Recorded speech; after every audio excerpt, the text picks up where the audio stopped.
Sunrisers Hyderabad team 167 run chase 10 ஓவருக்குள்ளேயே chase செஞ்சு 10 wicket வித்தியாசத்துல லக்னோவை தோற்கடிச்சிருக்காங்க. இந்த இன்னிங்ஸுக்கு பிறகு Lucknow team owner Sanjiv Goenka captain KL ராகுல்ட்ட ரொம்ப கோபமா பேசிய காட்சி வெளியாகி இருக்கு. இதை தொடர்ந்து பல தரப்புல இருந்தும் சஞ்சீவ் கோயங்காவுக்கு விமர்சனங்கள் வந்த வண்ணமே இருக்கு. இப்போ முகமது ஷமி லக்னோ டீம் ஓனர் கோயங்காவின் செயல் வெட்கக்கேடானதுன்னு தெரிவிச்சிருக்காரு.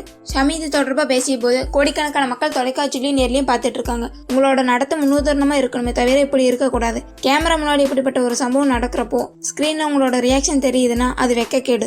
எல்லாத்துக்கும் ஒரு எல்லை இருக்கு, பேசுறதுக்குன்னு ஒரு முறை இருக்கு. இது தவறான அறிகுறியை தெரிவிக்குது. பிளேயர்ஸ்க்கு மரியாதை இருக்குதுங்கிறத முக்கியமா கவனிக்கப்பட வேண்டிய ஒண்ணு. அவர் ஓனருங்கிற முறையில மரியாதைக்குரியவர் தான். திடீர்னு நீங்க பேசிட முடியாது. தடாலடியா எல்லாரோட முன்னிலையிலையும் ஒரு கேப்டனை அப்படி கையாள முடியாது.